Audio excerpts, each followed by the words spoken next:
hech qachon bizga yordam bermayapti. Meni bo'g'ib qo'yyapti. Changi yottama tomon. Pojarniy, skoriy kelsa, qanday beda harakat qiladi? Navbatdagi murojaatimiz Namangan viloyati Davlatobod tumanidan kelib tushdi. Yangitong mahallasi aholisi so'nggi kunlarda jiddiy tashvishga tushgan. Sababi ko'p qavatli uylar oldidagi yagona bolalar maydonchasi buzib tashlanmoqda. Bu maydoncha nafaqat bolalarning ko'ngil ochar maskani, balki aholi uchun toza havo, dam olish, farzandlar xavfsiz o'ynashi uchun yagona joy edi. Bolalar mana kanikulda qayerda o'ynaydi? Umuman mana yosh kattalar o'tirgani joy yo'q toza havoda, hamma yo'q bo'g'ilgan, mana temirlar, xalaqit qiladi, mixlari chiqib turgan. Bolalarga xavfli bu narsalar. Umuman mumkin emas bu narsa. Qurilish bo'lganda ham masalan mana shu yerga reklamalar kelib bo'lish kerak edi. Reklama yopishtirmadi masalan manetlarga, bizga mana shunaqa qurib beramiz, sizlarga yordam qilamiz degan yo'q. Umuman bolalarga o'ynashga ham, mashinalar kirib chiqishga ham, pojarniy, skoriy, umuman yo'l yo'q, umuman bu yerda. Hech kim yordam bermayapti bizga mana. Bormagan joyimiz qolmadi. Hamma joyga bordik. Toshkentgacha murojaat qilib yozdik. Keladi, o'ylab ko'radi deydi, kelishadi. Yana bular 2 kun to'xtatadi, 3 kun 4 kundan keyin yana davom ettirib boraveradi, boshlayveradi. Mazkur hududda 2010-yilda ham shunga o'xshash vaziyat kuzatilgan. O'sha vaqtda aholi birlashib murojaatlar bilan chiqib, qurilishni to'xtatishga erishgan edi. Bir so'z bilan aytganda, xalq ovozi eshitilgan edi. Biroq oradan 11 yil o'tib, 2024-yilda bir tadbirkorning tashabbusi bilan mazkur hudud yana buzila boshlandi. 2013-yil Somiddin va Nodiraxoya mana shu yerda qurilish qurmoqchi bo'lgan, boshlangan mana shu yerda mana. Keyin bu yerda biz mashdumdeklar harakat qilib borilib to'xtatilgandi. Lekin mana qanchadir vaqt o'tgandan keyin 24-yilda kelib, noyabr oyida Xayrullo keldi o'g'li bilan mashinaqa biz bu yerda qurilish qilamiz, markazini chevarxona qilamiz deb mana shu eksplashiyatimizni oldi. Biz shu hamma domdeklar qarshilik qilishimizga ham qaramasdan olib, hammasini mana qurilish qilib bordi. Mana bolalar o'ynagani joy yo'q umuman. Aniq ma'lumotlarga ko'ra, u yerda xususiy do'konlar, ya'ni noturar binoning qurilishi boshlangan. Natijada bolalar maydonchasi yo'qoldi.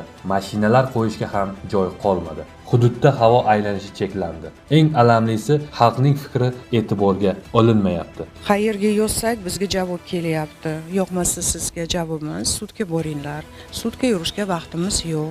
Keyin biz bir marta borib keldik. Bitta sudga qilishga advokat olasiz, eng kami 300 ming. Sud o'zi 1 million. Borib hamma narsa so'rab keldim, odamlarga aytdim, nima qilamiz? Hamma pensioner bo'lsa, hamma bitta oylikka yashasa, qayerdan shunaqa pul olamiz? Sudma-sud yurishga. Endi sudga borishga kim nimasi yo'q-da, to'g'risi. Hamma oylikka yashagandan keyin joyda o'tirgan rahbarlar o'shalarni xalqqa berishsa bo'ladi. Oylik olib o'tirishibdi. O'shani qilib berishsa, bizga o'sha yordam berishsa, biz endi xalq uchun o'shada o'tirishibdi ular. O'sha biz uchun, biz xalq uchun qilib berishmasa, eda o'tirishgan nima foydasi bor ular? Aholi tuman hokimligi va arxitektura bo'limiga rasmiy murojaat bilan chiqqan. Ammo hech qanday ijobiy natija bo'lmagan. Tadbirkor manfaati yuzlab aholi manfaatidan ustun qo'yilmoqda. Hurmatli mas'ullar, bolalar uchun qulay, xavfsiz va sog'lom muhit yaratish bu nafaqat ijtimoiy burch, balki qonun oldidagi majburiyat hamdir. Fuqarolarning murojaatlari qonuniy va adolatli ravishda ko'rib chiqilishi shart. Bu masalada jamoatchilik fikri inobatga olinishi kerak. Kechki payt ham ishdan keladi, mashina to'ladi. Bir qator mashina to'ladi, keyin yana sig'magan yana mundaqasi qo'yishadi. Agar skoriy kelsa bormi, ashitdan baqa o'ta olmaydi. O'sha yerdan baqa skoriy o'ta olmaydi. Mabodo kasalni olib chiqib ketadigan bo'lsa, qanday olib chiqib ketadi? Ular ham qiynaladi, kasal qiynaladi. Bu yerda umuman yurishga yo'l yo'q. Umuman skoriyga hech joy yo'q. Endi baribir istiqjomiz. Skoriy chaqiradi odamlar, baribir iloji. O'zimiz ham chaqiramiz. Bolalar bor, qariyalar bor. Men o'zim yaqinda chaqirdim qizimga. Iloji yo'qdan ashitdan qaytadi skoriy. Baytdan umuman iloji yo'q skoriy kelishi. Biz ham bu yerda qanday yashaymiz axir? Biz ham yashashimiz kerak axir. Juda qiyin bizga hozir bu yashashda. Kech kun istagan kunduzi bolalar o'ynardi. Mana to'sib qo'yishdi. O'zlarini uyini to'sgandek. Kelgan boshlar ham qayra olmaydi. Bolalar o'ynamayapti, changi yotdi hamma tomon. Tashkil kadastri ham keladi, stroygasi ham keladi, hammasi kelib ko'rib ketyapti. birortasi noqonuniy qilibdi deb aytgani yo'q. Shuni hokimdan iltimos qilamiz. Ko'rib chiqishlarini yordam bersin, bu disk plashadkaga qurib olishda to'sib manda qilib, bu tomondan xot yo'q. Qiynalyapti, bolalar ham top o'ynamaydi. Tor joyda tomosha deb, mana shag'allar yotibdi, chang yotibdi. Shu iltimosimiz shu hokim aka ko'rib chiqsalar, yordamlarini ayamasalar, bolalarning disk plashadkasini o'z joyiga qo'yib qo'ysa zo'r bo'lardi, xursand bo'lardi. Ha, bu shunchaki bolalar maydonchasi emas. Bu xalqning haqqi. Bolalar o'z uylarining ostonasida o'ynay olmasalar, bugungi jamiyatning ertasi qanday bo'ladi? Konstitutsiyamizda aniq qilib yozilgan. Fuqarolar sog'lom atrof muhitda yashash huquqiga ega.